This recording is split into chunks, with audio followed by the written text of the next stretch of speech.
Hi, I'm Mike Shaheen with Central Coast Solar Brokers. Every once in a while I run across a piece of equipment or a technology that really gets me excited. And today I'm here to show you my latest discovery. This is a Hysolis Apollo 5K solar generator. What you're looking at here is basically an all-in-one, self-contained, small, off-grid solar system. Plug and play at that. It's got everything you need except for the solar panels. You just plug in solar panels in the back and you're good to go. Now what I really like about this particular unit is it's big enough that it can handle your home emergency backups. If you want to do a critical loads panel where you pull all your breakers out of your main panel that you want to run on during an emergency blackout, like your refrigerator, your lights, etc., put those into a critical loads panel and just plug this in just like you would any gas generator and you've got backup power. What's nice about this though is if you want to go camping or you have an RV, just unplug it and take it with you. Now you got portable power. So it's got a lot of uses to it. Inside of here, it's got a 3,000 watt or a 3 kilowatt inverter, and that inverter is good for up to 5,000 watts or 5 kilowatts of surge power. So it's got packs a big punch. And at the bottom section down here is the battery. Now this is one of the biggest batteries you're going to find on a portable solar generator. It's got a 5 kilowatt hour lithium ferrophosphate battery. Now if you know anything about battery chemistry, lithium ferrophosphate, that's the way to go. That's the best batteries out there on the market today.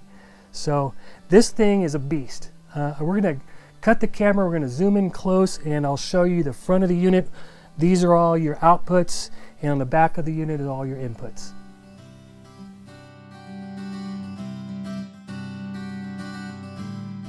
Okay, so this is the front of the Apollo generator. Starting in the very top, very cool little feature, they have a wireless phone charger built in on the top. Just set your phone on top there and let it charge. Okay, starting in the upper left-hand corner, this is a 12 volt out. It's a 10 amp circuit. It's just your typical cigarette lighter type plug. And then next to that one, we have two 30 amp, these are called Anderson plugs. These are DC, 30 amp out. Directly below that, we have two more DC 2 amp outputs. These four over here are just USB connectors, your standard USB and USB-Cs. This is your display. It's hard to see here because it's bright outside right now, but it's got different menu options on there.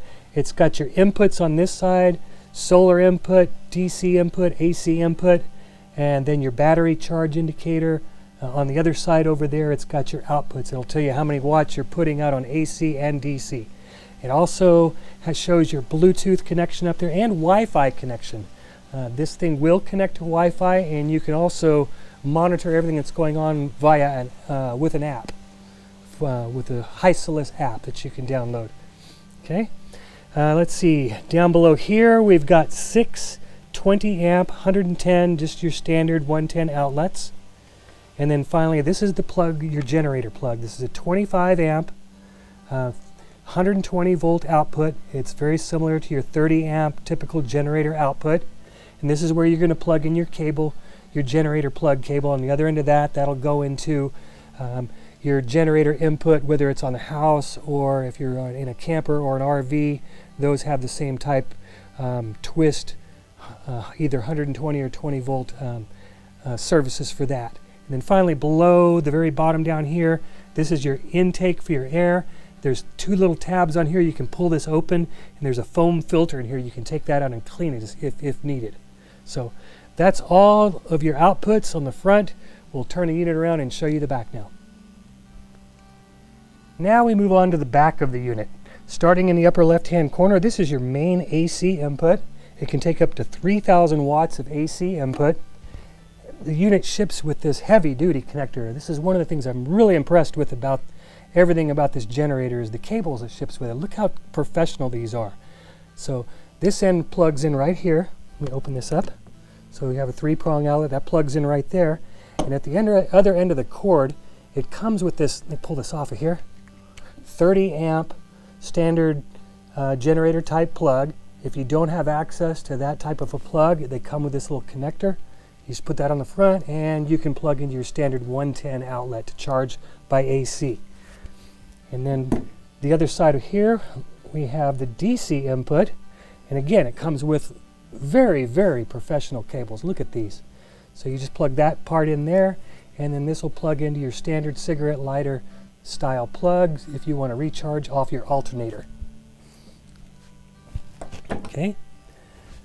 Down below that, we have, this is the inverter reset switch, and then right next to that is another reset switch for the AC input. Down below that, we have two COM ports. These are communication ports.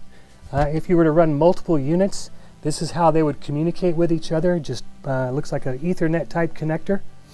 Let's see, down below that, this is for, these giant ports are for connecting extra batteries.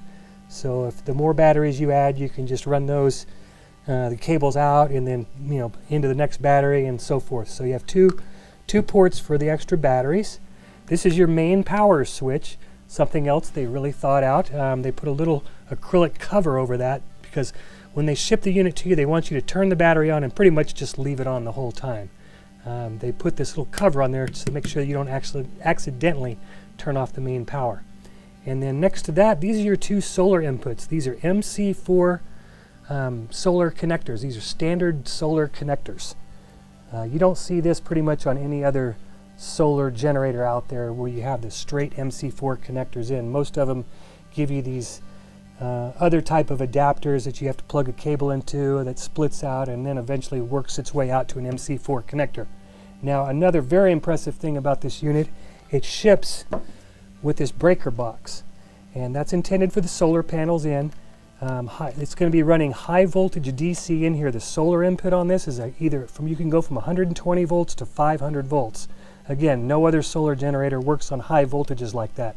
That allows you to use standard residential or commercial solar panels, not just those little folding solar panels that are only good for a couple hundred watts. This is the real deal. It can take up to 4,400 watts of solar in. So the theory behind this breaker box is you plug all your cables in first, and then with the breaker in the off position, and then you turn the breaker on. That's just to make sure that because you're running high voltage in these lines, you don't want to accidentally get a spark out of one of these when you go to plug them in. So again, very professional. They're the only solar generator company that I know that ships with a breaker like that. So all the other manufacturers need to take note of that. And then finally, this bottom port down here, that is something else you're not going to see on probably any other solar generator. That is for grounding. And they ship it with this, once again, very professional looking cable. Look at this. That gets plugged in down there. At the other end of the cable, it's got a ring terminal, and they even ship a grounding rod. Look at that. So you basically just take the top of that off, slip the ring terminal in there, and then tighten that back down, and then ram the grounding rod into the ground if you want grounding. So everything about this unit is just top notch. Every connector is top of the line. It's very, very impressive.